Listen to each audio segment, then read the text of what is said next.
ओम नमो भगवते वासुदेवाय।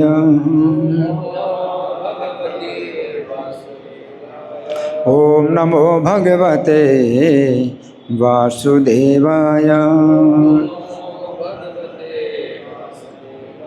ओम नमो भगवते वासुदेवाय।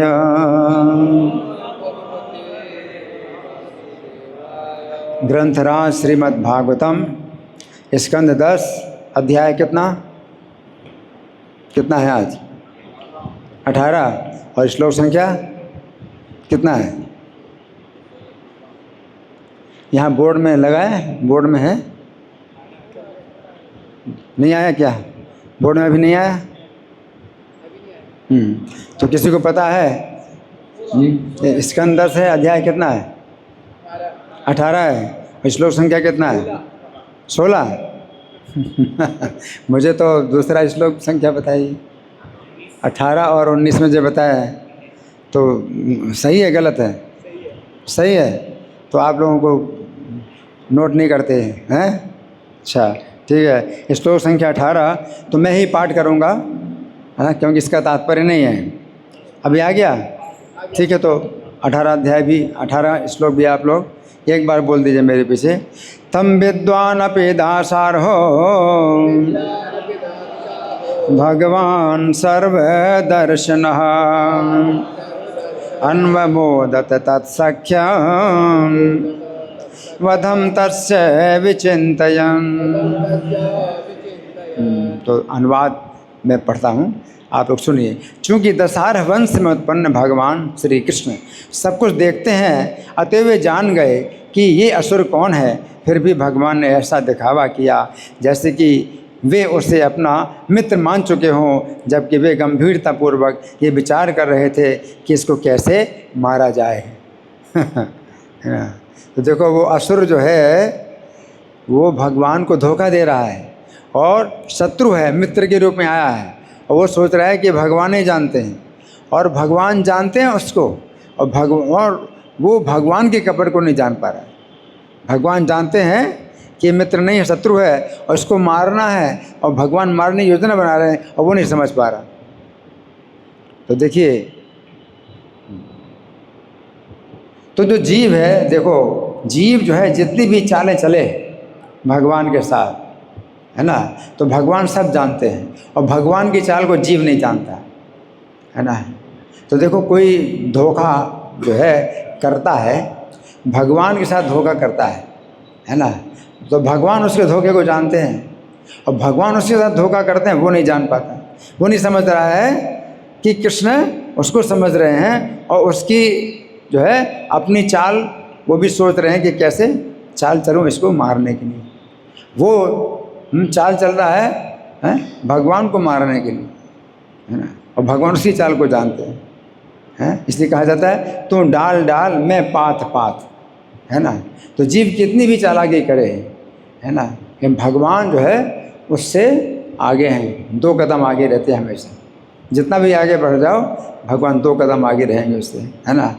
तो यहाँ पर बताया गया है कि भगवान सर्वदर्शन, भगवान सब कुछ देखने वाले हैं, है ना। हम तो अपनी 2 आँखों से देख पाते हैं जितना हमारी 2 आँखों के सामने है, लेकिन भगवान की तो सब जगह आँखें हैं। सर्वतः पाणिपादम तत् सर्वतोक्षी स्वरूपकम। तो सब जगह अक्षी है, यानी आँखें, सब जगह भगवान की आँखें हैं। आपके अंदर भी देख रहे हैं, बाहर भी देख रहे हैं, ऊपर नीचे दाएं बाएं सब कुछ जान रहे हैं आपके बारे में और सबके बारे में जान रहे हैं। तो भगवान सर्वदर्शन अन्वमोदत तत्सख्यम।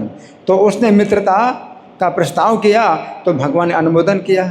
हाँ, बहुत अच्छा, है ना। तो वो उसने मित्रता का प्रस्ताव किया। बाहरी व्यक्ति आया है और गोप बालकों के साथ में खेल में उसने कहा कि मैं भी शामिल होना चाहता हूँ। तो भगवान ने कहा हाँ बहुत अच्छे, अनुमोदत, उसका अनुमोदन किया, बहुत अच्छा। जबकि वो शत्रु है और वो मारने की घात में है, हत्या करना चाहता है ना। तो भगवान जो है घात में है, उसकी हत्या करने के घात में है ना। अब मेरे पीछे बोलिए, आ गया श्लोक, अगला श्लोक। तत्र तत्रोपाहूय गोपालम् कृष्णः प्राह विहारवे हे गोपा विहरिष्यामो द्वन्द्वीभूय यथा यथम्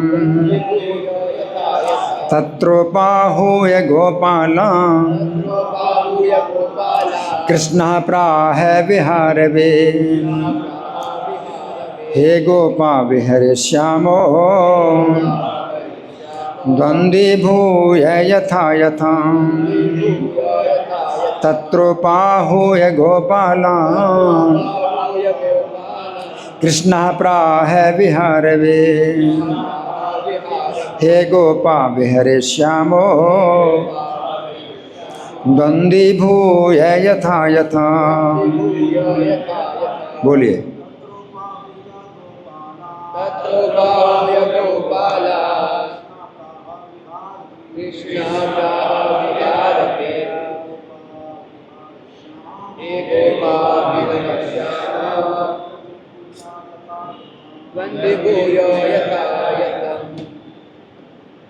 और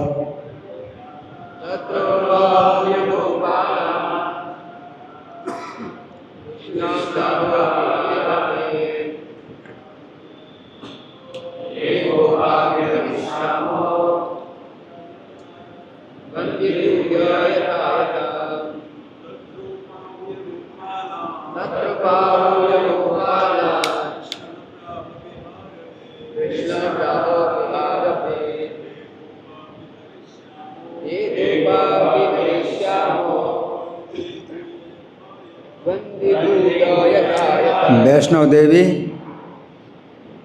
बोलिए।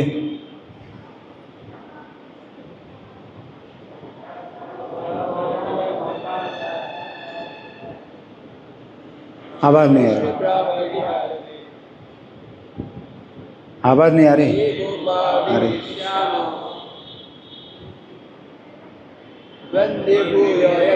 ठीक, शब्दार्थ बोलिए।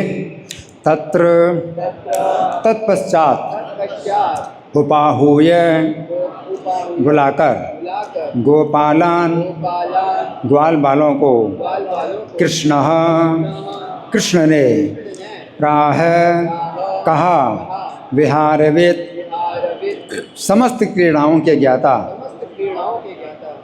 हे गोपाः हे ग्वाल बालो विहरिष्यामः चलो खेलें द्वन्द्वीभूय दो दो टोलियों में बटकर यथा यथम उचित रीति से। अनुवाद मेरे पीछे बोलिए।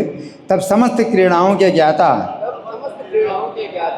कृष्ण ने सारे गोप बालकों को बुलाया और उनसे इस प्रकार कहा, हे गोप बालकों अब चलो खेलें।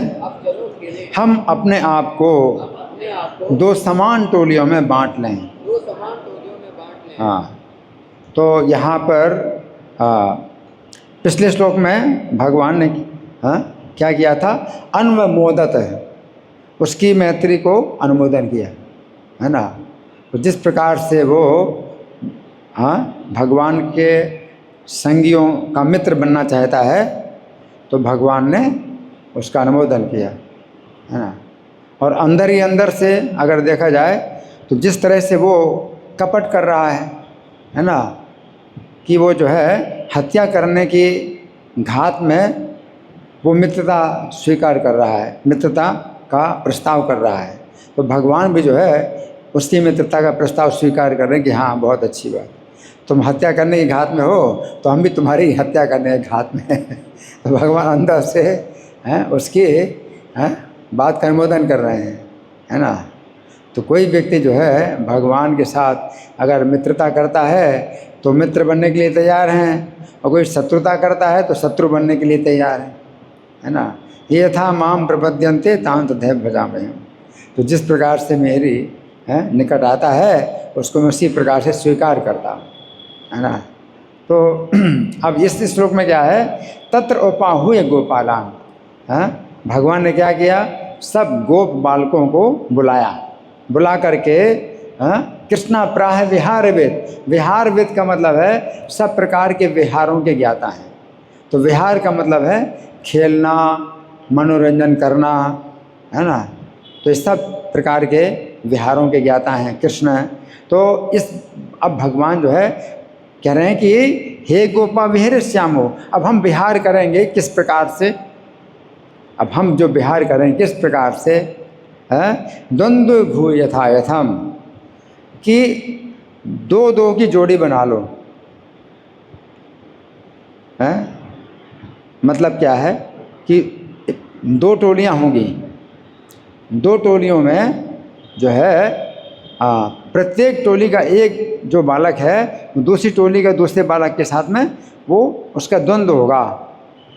द्वंद्व का मतलब है कि प्रतिद्वंद्विता होगी, मतलब हार और जीत का जो निर्णय होगा इस तरह से होगा, है ना। तो एक टोली जो है, मतलब कृष्ण कहते हैं कि कृष्ण उसके नेता होंगे एक टोली के, दूसरी टोली के नेता बलराम होंगे, है ना। तो उसमें क्या है कि जो टोली हार जाए, जो टोली हार जाएगी उस टोली के प्रत्येक बालक को जीतने वाली टोली के एक एक बालक को अपने पीठ में चढ़ाना पड़ेगा। तो उसमें पहले से निश्चित कर लो, निश्चित कर लो कि अगर इस टोली का जो बालक हारेगा या जीतेगा तो दूसरी टोली के बालक के साथ में क्या है, वो या तो अपनी पीठ में चढ़ाएगा या उसकी पीठ में चढ़ेगा। तो दो टोलियों के जो है मतलब बालक हैं बराबर की संख्या में रहेंगे, ठीक है ना। और निश्चित कर लिया है ना। क्या निश्चित कर लिया है कि इस टोली का ये जो बालक है उस टोली को इस बालक के साथ में क्या होगा, जोड़ी बनेगी। अगर ये टोली हार गई तो इस टोली का जो बालक है वो पीठ में चढ़ाएगा उस टोली को, उस बालक को, है ना। और अगर ये टोली जीत गई, वो टोली हार गई, तो इस टोली का जो बालक है वो पीठ में चढ़ेगा उस टोली को, उस बालक। तो दोनों दो टोलियां ऐसी होंगी कि उसमें एक दूसरे को पीठ में चढ़ाएंगे, हैं। तो पूरी की पूरी टोली के जो ये जब बालक हैं जो हार गए हैं, तो सब जो है बालक जो है उस टोली के निश्चित बालकों के साथ में जो है वो क्या करेंगे, अपनी पीठ में चढ़ाएंगे उनको, है ना, और आगे बढ़ेंगे। और निश्चय कर लिया कि भाई इस बिंदु तक आगे जाना है। फिर बाद में वहाँ पर खेल होगा। तो फिर मान लीजिए कि अब वो टोली हार गई, वो टोली हार गई, ये टोली जीत गई, तो वही जो बालक जो कि पहले हारा था तो वो चढ़ाया था पीठ में, अब वो पीठ में चढ़ेगा उसी बालक। तो जोड़ी जो है वो वही रहेगी, है ना। तो दो दो जोड़ियां जो है मतलब रहेंगी, लेकिन बस वही पूरी की पूरी टोली हारेगी तो पूरी की पूरी टोली के जो बालक हैं वो पूरी की पूरी टोली उस टोली के बालक को अपनी पीठ में चढ़ाएंगे। और निश्चित कर दिया कि अब उस बिंदु पर जो है मतलब पहुंचाना है, सब जो बालक हारे हैं वो अपने जो है जोड़ीदार को पीठ में बैठा करके उस बिंदु तक पहुंचाएंगे। फिर उस बिंदु फिर खेल होगा, हाँ। तो फिर जो है जो टोली हारेगी, अगर कृष्ण की टोली हार गई और बलराम की टोली जीत गई, तो कृष्ण की टोली के जितने बालक हैं तो वो जो है हारे हैं, तो बलराम की टोली के अपने जोड़ीदार बालक को पीठ में चढ़ाएंगे। तो इस प्रकार से ये भगवान ऐसा बोल रहे हैं कि ऐसा करेंगे हम, है ना। अब हम सुनेंगे प्रभुपाद तात्पर्य में क्या लिखते हैं। ये तात्पर्य प्रभुपाद का नहीं है, 13 अध्याय तक तो प्रभुपाद का तात्पर्य था, अब ये तात्पर्य प्रभुपाद के शिष्यों के द्वारा है। तो तात्पर्य में ये कहा गया है, यथा यथम शब्द का अर्थ ये है कि कृष्ण निस्संदेह जानते थे, चाहते थे कि दोनों टोलियां एक समान हो जिससे खेल अच्छा हो सके। खेल का आनंद लूटने के साथ ही इस खेल का उद्देश्य प्रलंबासुर को मारना था। तो निश्चित कर लिया, क्या निश्चित कर लिया कि अब प्रलंबासुर क्या है, कृष्ण की टोली में आ गया। प्रलंबासुर कृष्ण की टोली में आ गया। क्यों कृष्ण की टोली में आ गया? क्योंकि वो जानता है कि कृष्ण बहुत शक्तिशाली हैं, क्योंकि कृष्ण बहुत असुरों को मार चुके हैं।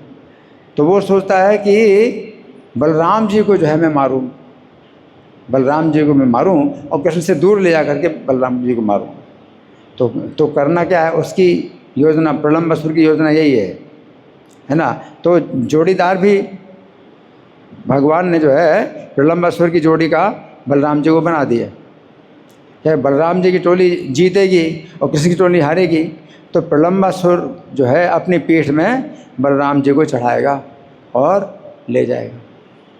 तो प्रलंबासुर की जो योजना थी उसी के अनुसार भगवान ने उसको मौका दिया कि ठीक है, तुम बलराम जी को मारने की योजना बना रहे हो, तो तुम्हें पूरा मौका दिया जाता है बलराम जी को। तो क्या करेगा कि जब कृष्ण की टोली हारेगी, बलराम की टोली जीतेगी, तो प्रलंबासुर बलराम जी को अपनी पीठ में चढ़ाएगा और जिस बिंदु तक जाना है उस बिंदु से आगे ले जाएगा बलराम जी को। एकांत में क्या करेगा? हत्या करेगा। उसकी ये योजना थी। तो भगवान ने उसकी योजना के अनुसार कार्य किया कि तेरी ऐसी जो चाल है तो उसी चाल को तू चल, उसी चाल को चल। तो भगवान जो है इस तरह से उसके साथ कर रहे हैं, प्रलंबासुर के साथ में। तो अब ये प्रलंबासुर का जो इतिहास है कि पिछले जन्म में ये क्या थे प्रलंबासुर, तो हम सुनेंगे कि गर्ग संहिता में इनका जो है वर्णन आता है कि प्रलंबासुर पिछले जीवन में क्या थे, है ना। तो यक्षराज कुबेर ने, यक्षों के राजा हैं कुबेर, यक्षों के राजा कौन है? कुबेर। यक्षराज कुबेर ने अपने सुंदर वन में भगवान की पूजा के लिए फुलवारी लगा रखी थी।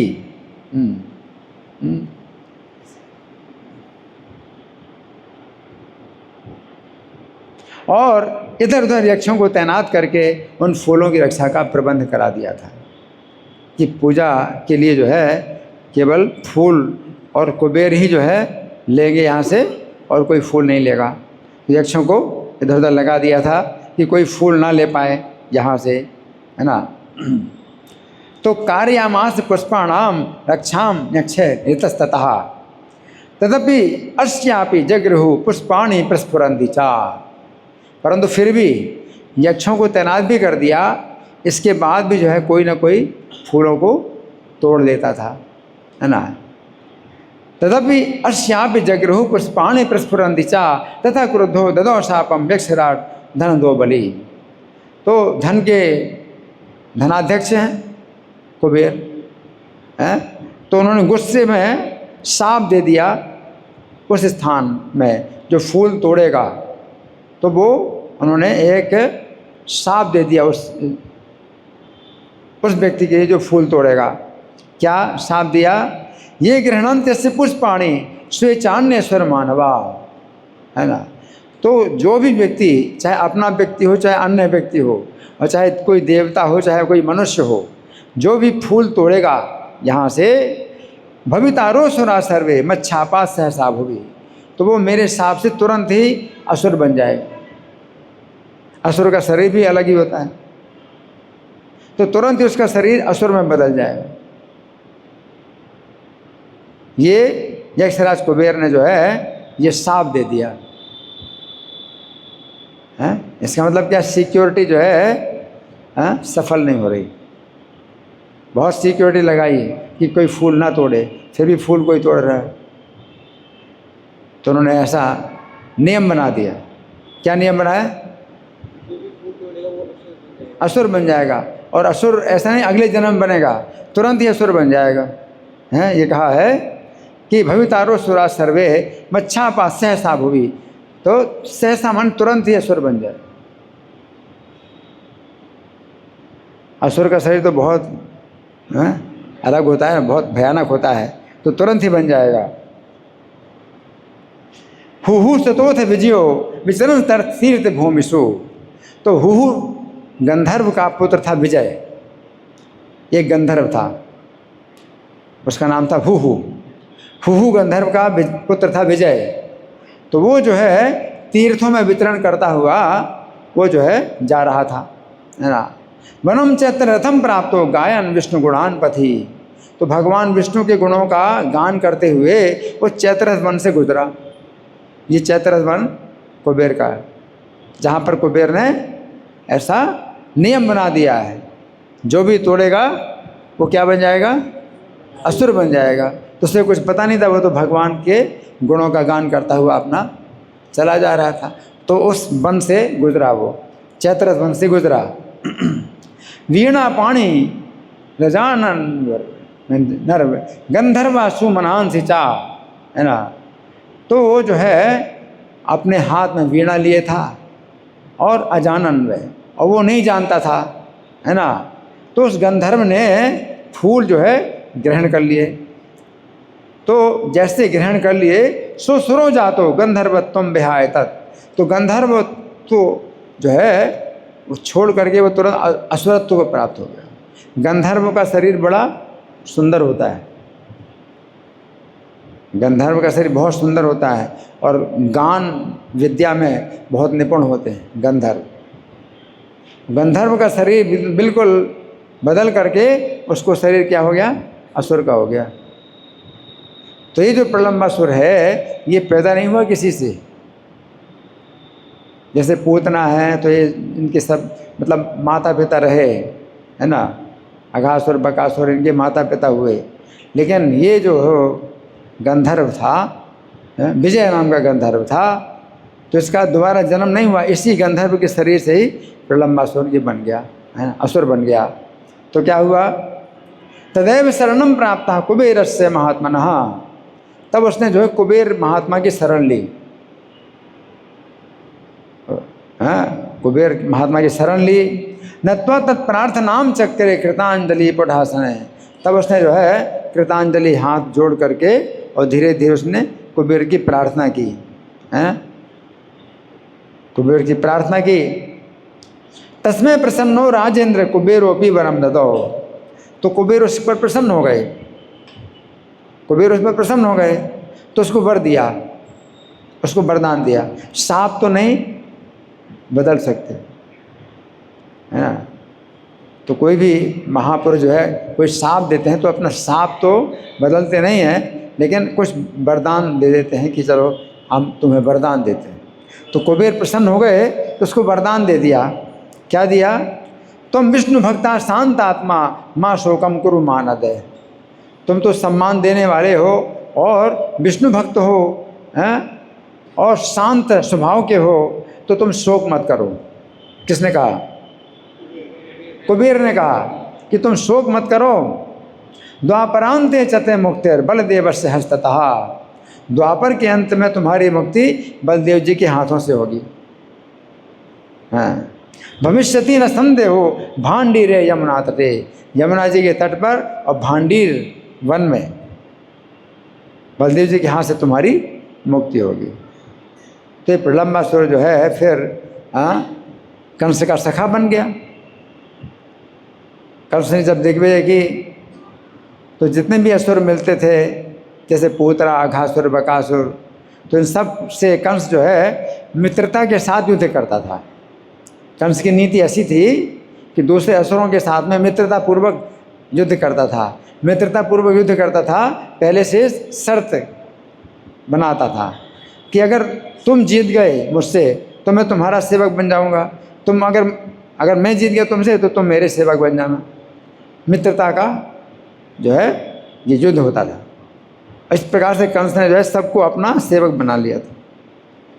प्रलंबासुर, अघासुर, बकासुर, चाणूर, मुष्टिक, सल, तोसल, पूतना, सबको अपना सेवक बना लिया था, है ना। तो हुहु सुता स गंधर्व प्रलम्ब भून महासुर। जो हुहु गंधर्व का जो पुत्र था वो जो है गंधर्व, वो महाअसुर प्रलम्ब बन गया। कुबेर से वरात राजन परम मोक्षम जगावह। तो कुबेर जी के वरदान से उसको परम मोक्ष प्राप्त हुआ। परम मोक्ष मतलब गोलोक धाम की प्राप्ति हुई, है ना। तो ये गर्ग संहिता में ये बात जो है मिलती है।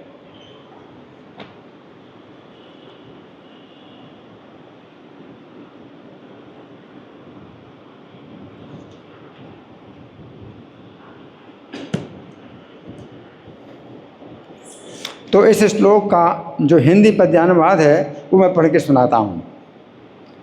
भगवान कहते हैं, उन ग्वालों में कृष्ण ही सबसे बड़े खिलाड़ी थे। हैं? उन ग्वालों में कृष्ण ही सबसे बड़े खिलाड़ी थे, वे ही तो सब ग्वालों के खेल में भी आचार्य थे।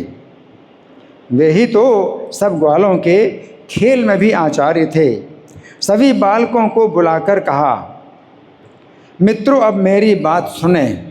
सभी बालकों को बुलाकर कहा, मित्रों अब मेरी बात सुने। दो दल में बांटें निज को, फिर आनंद से हम खेलें। दो दल में बांटें निज को, फिर आनंद से हम खेलें, है ना। तो ये जो है कथा जो चल रही है, तो इसमें जो है बलराम जी प्रलंबासुर का वध करते हैं, है ना। तो हमने कुछ चर्चा की इस संबंध में। अब आप लोगों की ओर से कोई प्रश्न है, कोई चर्चा है, कोई मंथन है, या मैं प्रश्न करूं? मैं प्रश्न करूं?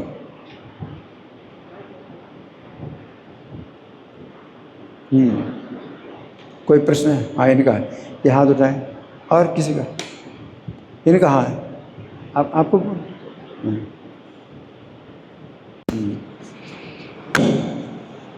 हरे कृष्ण प्रभु जी। प्रभु जी, जैसा इसमें आया है कि समस्त क्रीड़ाओं के ज्ञाता श्री कृष्ण को बताया गया, तो अभी भी काफ़ी सारे खेल होते हैं अलग अलग ओलंपिक्स के, और भी अनेक, उस विषय में भी आप कुछ प्रकाश डाल सकते हैं?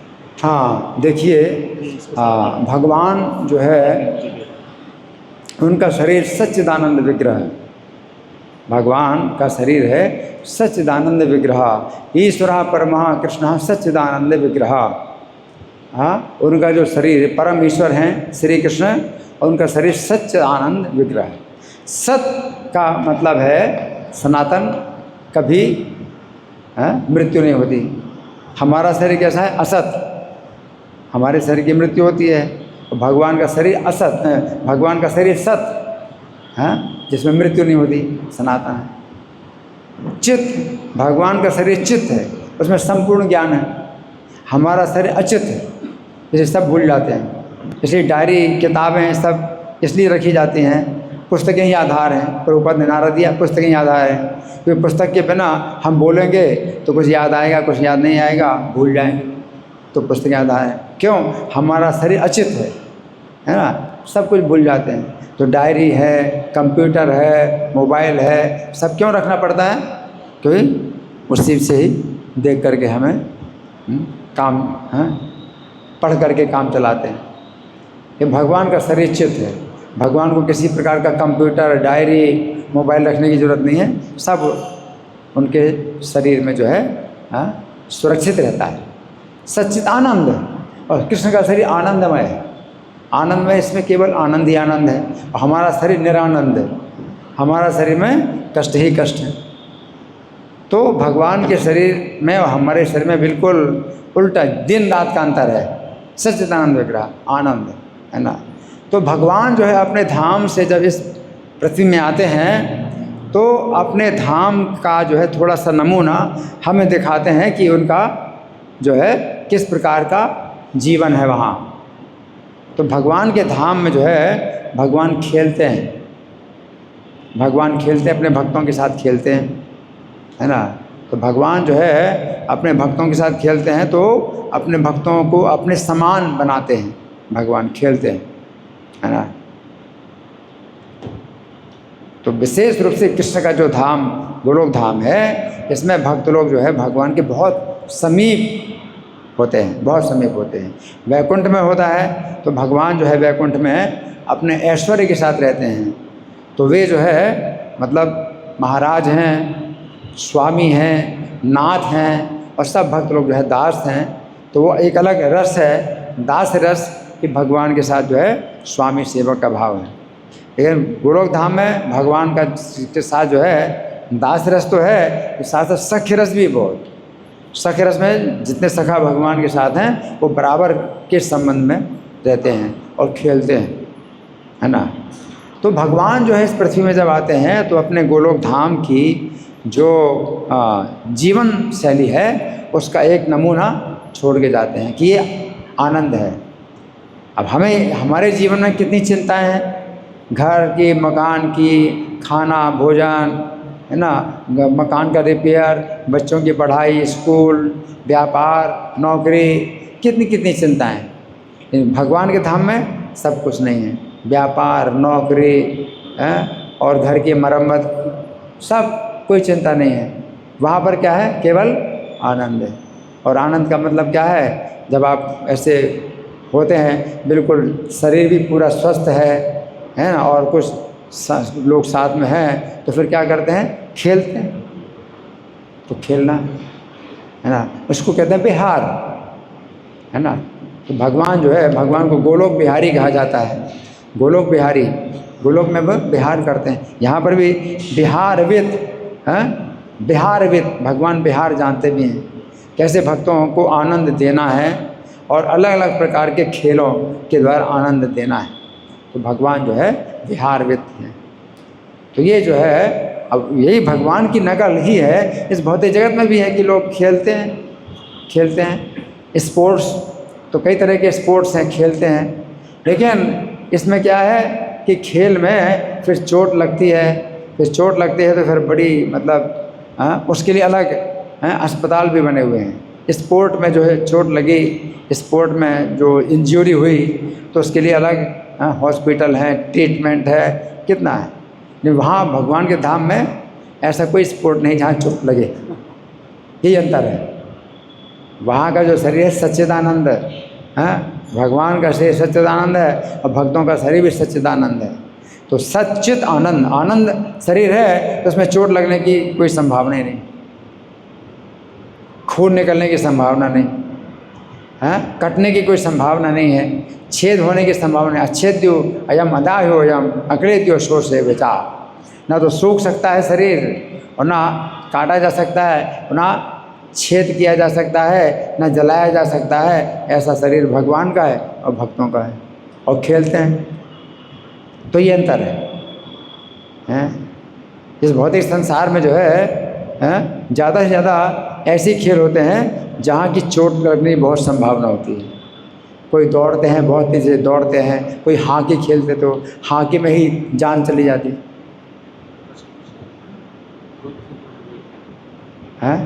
हॉकी में जो है वो हॉकी जो है मारते हैं बॉल में, और बॉल जो उछल करके किसी की छाती में लगी उसी समय ही जीवन लीला समाप्त हो गई।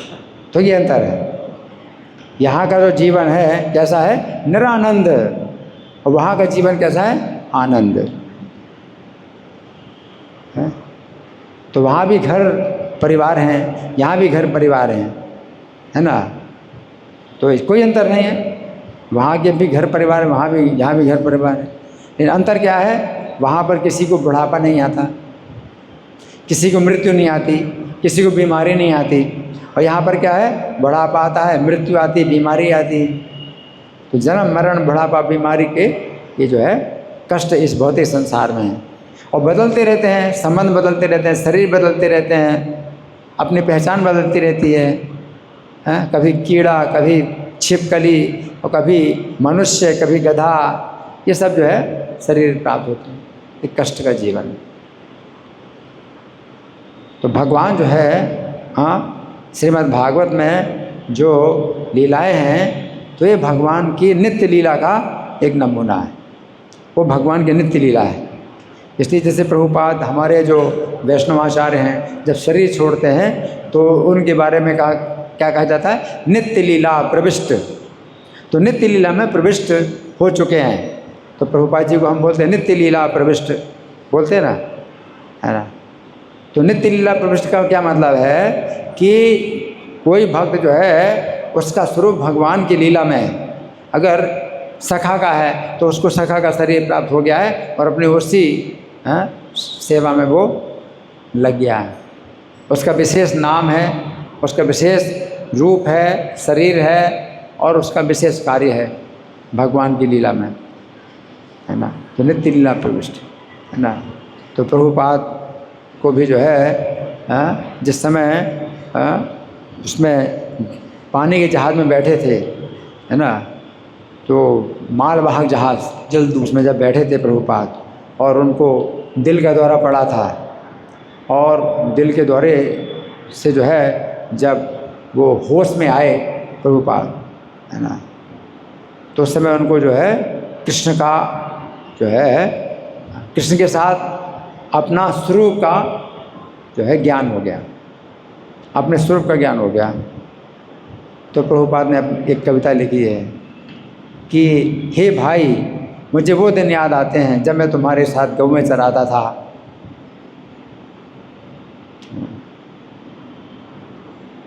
तो इसमें कोई नकल नहीं करना कि भाई हमें जो है ये पसंद है तो हमें भगवान की लीला में ये बनना है, इसमें अपनी कोई चॉइस नहीं होती।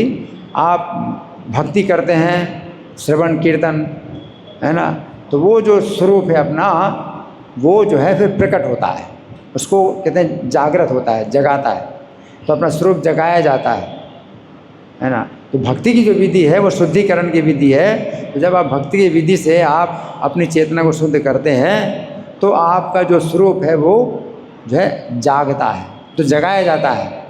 वो प्रेम जो है हमारा कृष्ण के प्रति जो प्रेम है वो कौन से भाव में है, सखा भाव में है, दास्य भाव में है या वात्सल्य भाव में है, तो वो जो स्वरूप है हमारा वो जगाया जाता है। ये थोपने वाली बात नहीं होती कि थोपा जाए, हैं। जैसे कई अपसंप्रदाय हैं, चैतन्य महाप्रभु के नाम पर कई अपसंप्रदाय हैं जो कि अपने को कहते हैं कि चैतन्य महाप्रभु से जुड़े हुए हैं, लेकिन वो चैतन्य महाप्रभु से जुड़े हुए नहीं हैं। उसमें सखी भेगी एक संप्रदाय है, तो सखी भेगी तो जो भी उस संप्रदाय में शामिल होता है उसको सखी बना देते हैं, सखी का नाम दे देते हैं कि तुम ललिता सखी हो, तुम विशाखा का सखी हो, इस तरह सखी भेगी, और वेशभूषा भी उसको पहनाते हैं उस तरह से सखी का, है ना। तो ये सब चीज़ें जो है क्या है, ये थोपी जाती हैं कि उसमें हर व्यक्ति को भगवान की सखी बनाया जाता है। तो इस थोपने की कोई ज़रूरत नहीं। जैसे भक्ति सिद्धांत सरस्वती ठाकुर हैं तो भगवान की लीला में वो नयनमणि मंजरी, एक मंजरी है, नयनमणि मंजरी है, तो उसमें कुछ वो नहीं है कि भाई अपना हमें चुनाव करना है कि भाई हमें क्या बनना है भगवान की लीला में। भक्ति विनोद ठाकुर कमल मंजरी हैं, है ना, और प्रभुपाद अपने को बताते हैं भगवान की लीला में उनके सखा हैं, ठीक है ना। तो ये चीज़ जो है नित्य सिद्ध कृष्ण प्रेम साध कबू ना है, श्रवणादि सुध चित्ते को राय उदाय। तो जो कृष्ण प्रेम है वो नित्य सिद्ध है, हमारा भगवान के साथ जो संबंध है वो पहले से ही बना हुआ है, वो अभी सुप्त अवस्था में पड़ा हुआ है। श्रवण आदि शुद्ध चित्ते, और श्रवण आदि जो क्रियाएं होती हैं उनसे जो है जब चित्त शुद्ध होता है तो वो उदय होता है कृष्ण प्रेम। तो कृष्ण प्रेम उदय होता है और अपना स्वरूप जो है पता चलता है, कृष्ण के प्रेम में अपना स्वरूप क्या है, ठीक है ना। तो जो वैष्णव आचार्य हैं जब शरीर छोड़ते हैं नित्य लीला प्रविष्ट बोलते हैं, लेकिन जो मायावादी लोग हैं तो वो जब शरीर छोड़ते हैं तो उनके नाम के आगे लगाया जाता है ब्रह्मलीन, ब्रह्मलीन, है ना। तो क्या मतलब है कि वो जो है ब्रह्म में लीन हो गई, तो ब्रह्म ज्योति में लीन हो गए, विलीन हो गए, जैसे नमक पानी में घुल जाए, है ना। इस प्रकार की जो मुक्ति है ब्रह्म सायुज्य मुक्ति कहलाती है। तो भक्त लोग इस मुक्ति को नहीं चाहते, ये नरक के समान, ठीक है ना।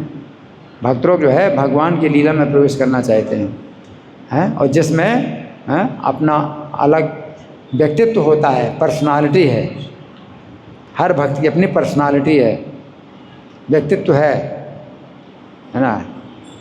और उसमें जो है जो मायावादी लोग हैं अपना व्यक्तित्व को ख़त्म करना चाहते हैं, मैंपना को ख़त्म करना चाहते हैं, वो ब्रह्म में विलीन हो गए तो अपनी पहचान जो है वो अब करते ही नहीं हैं,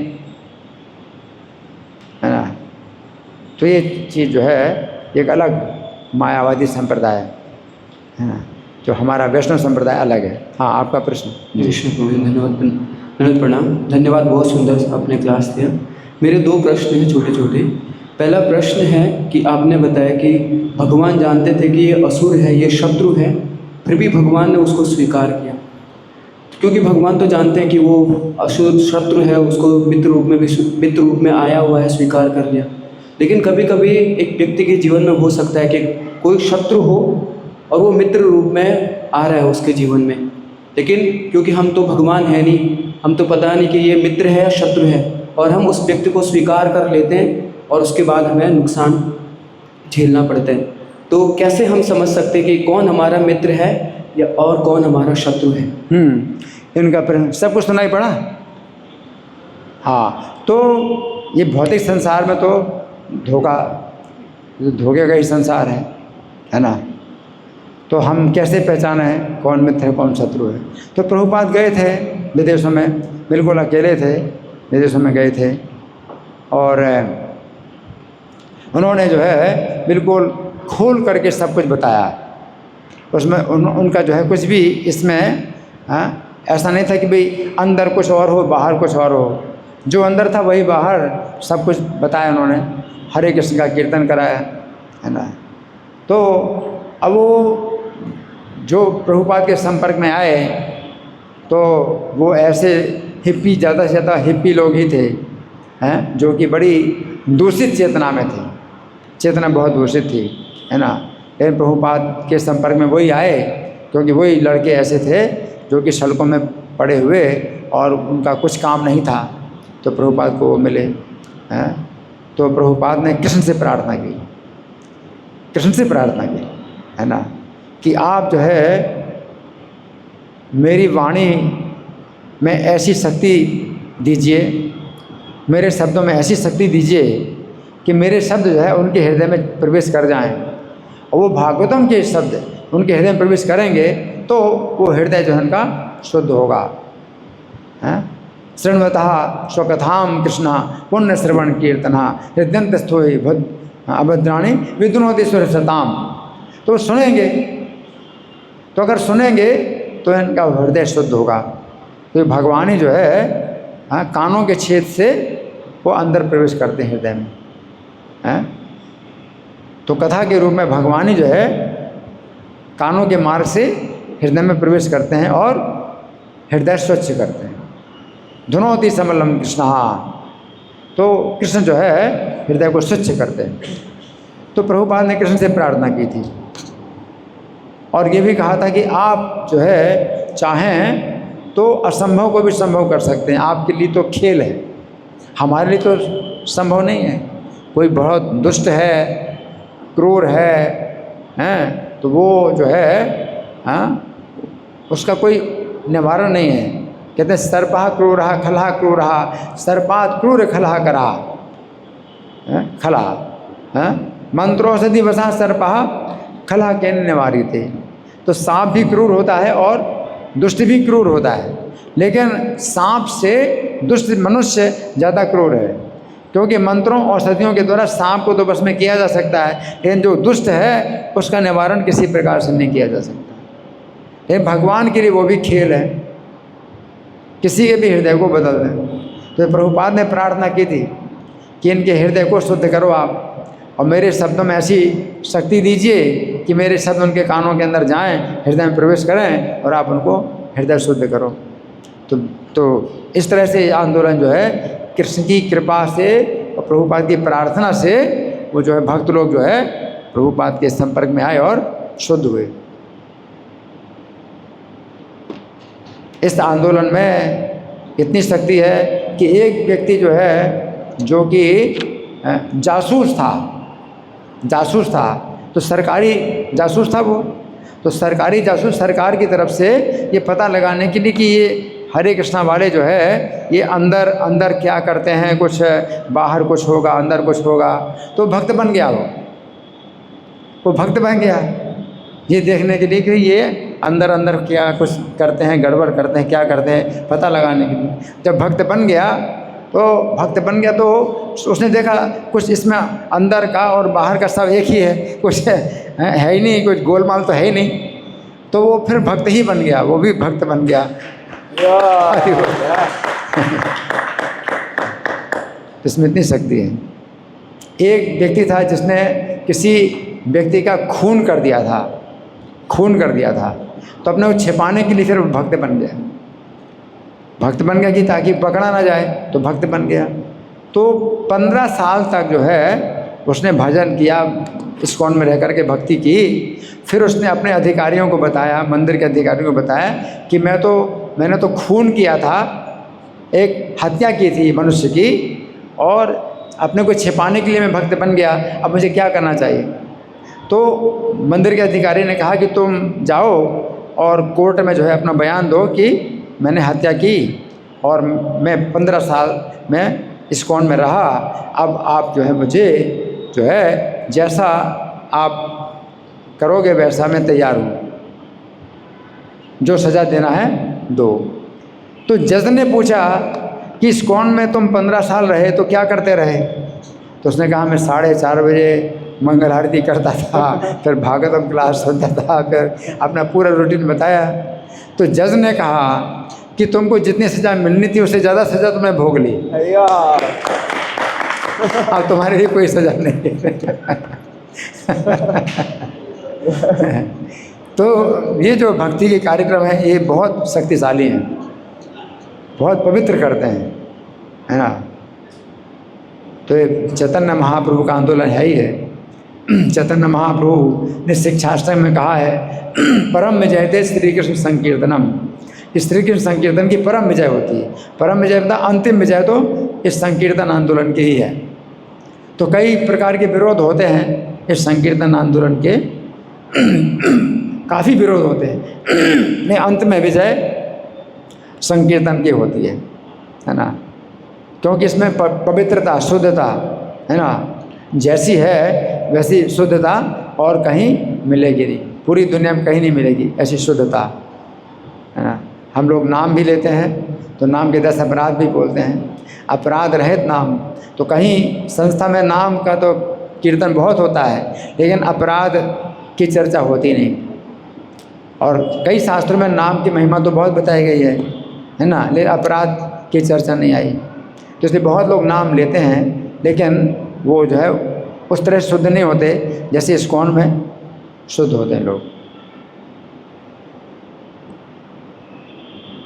तो ये जो अपराध है, नाम के जो अपराध हैं, उसके लिए हम बहुत सचेत रहें ताकि हम जो है शुद्ध हो और हमारे फिर आचार विचार ये सब परिवर्तन हो जाए। सोचने की तरीका है, देखने का तरीका सब बदल जाता है।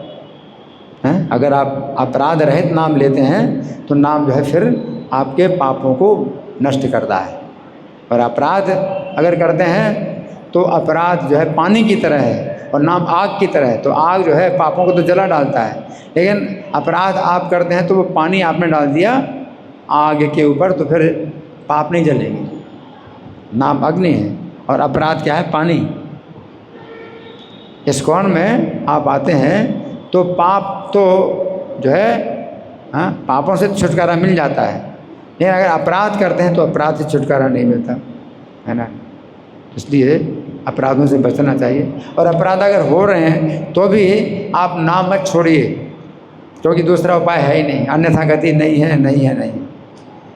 अगर आप कहें भाई अपराध हो रहा है तो मैं नाम ना लूँ, तो अन्यथा गति है ही नहीं, कोई दूसरा उपाय है ही नहीं। आप नाम लो और नाम लेते रहो, ठीक है ना। आपका प्रश्न जी, इनको माइक दीजिए।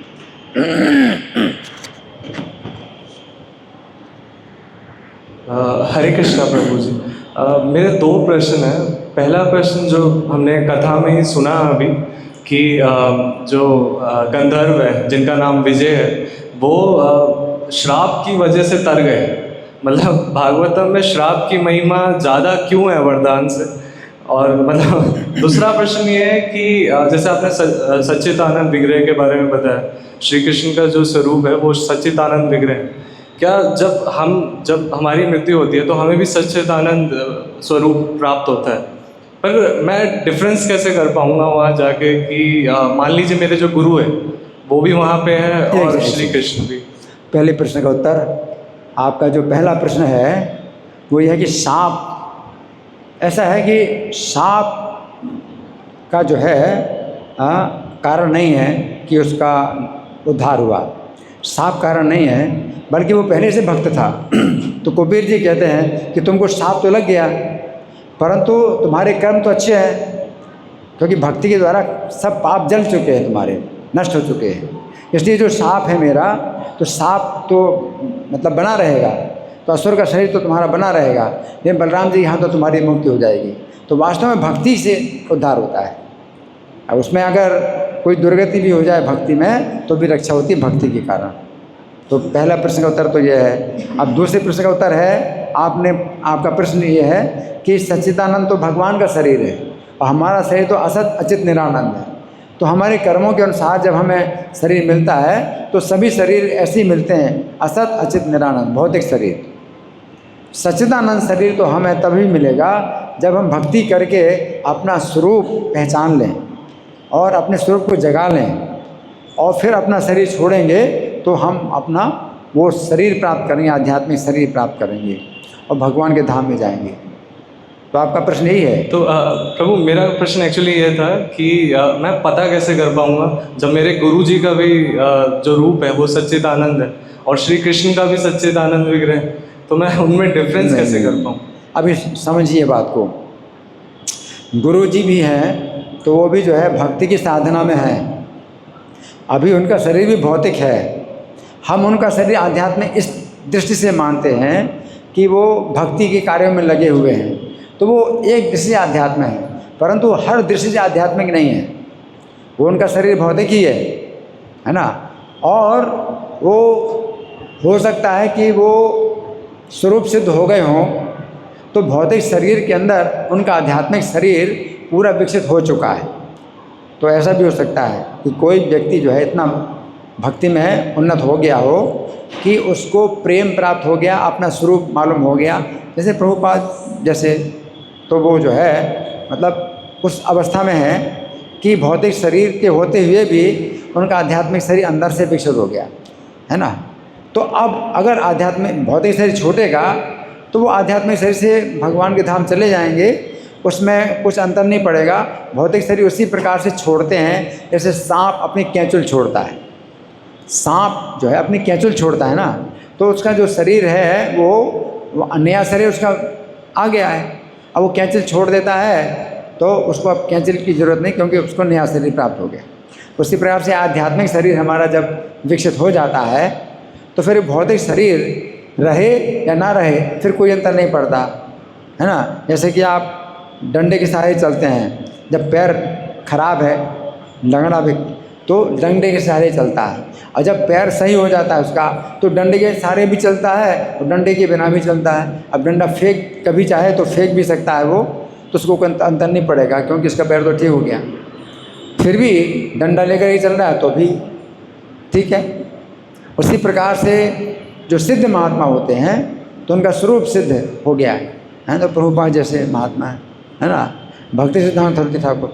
तो भौतिक शरीर उन्होंने जो प्राप्त किया है भगवान की लीला के कारण, भौतिक शरीर, और वो भौतिक शरीर छोड़ते हैं है ना, तो आध्यात्मिक शरीर उनका पहले से ही बना हुआ है, तो वो जो है आध्यात्मिक शरीर से वो मंजरी हैं, जैसे भक्ति सिद्धांत सरस्वती ठाकुर मंजरी हैं, तो मंजरी रूप में वो भगवान के धाम चले जाते इस तरह। ठीक है, धन्यवाद। और कोई प्रश्न है? इनका अंतिम प्रश्न।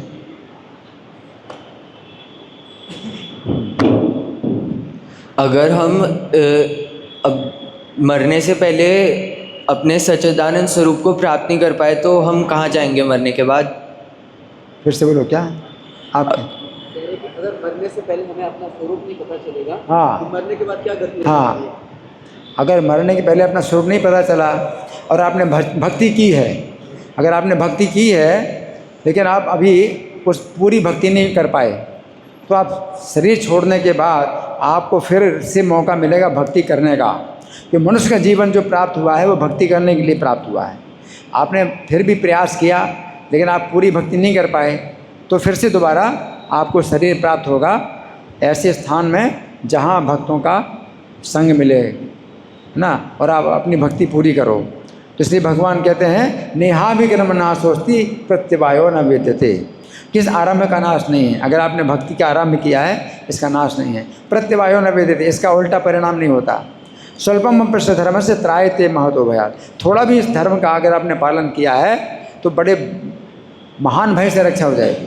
और महान भय क्या है कि अगला जीवन आपको कहाँ मिलेगा, हैं, सांप का, बिच्छू का, या मनुष्यों के भी समाज में, कैसे समाज में, कसाईयों के परिवार में कहाँ जन्म होगा, तो बड़ा खतरा है।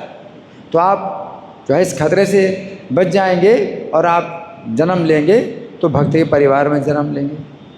ठीक है ना। ग्रंथराज श्रीमद् भागवतम की जय, श्रील प्रभुपाद की जय। हरे कृष्णा। हरे कृष्णा। तो हम श्रीमान चिदामित प्रभु जी का आभार प्रकट करते हैं कि प्रभु जी प्रातःकालीन समय निकाल के हम सभी को संग सानिध्य प्रदान किए हैं। साथ साथ प्रद्युम्न प्रभु भी साथ में आए हैं, प्रभु जी को लेके प्रभु जी की सेवा में तत्पर रहते हैं। तो सभी का एक बार हरे कृष्णा महामंत्र बोल के धन्यवाद देंगे। हरे कृष्णा कृष्णा कृष्णा हरे हरे।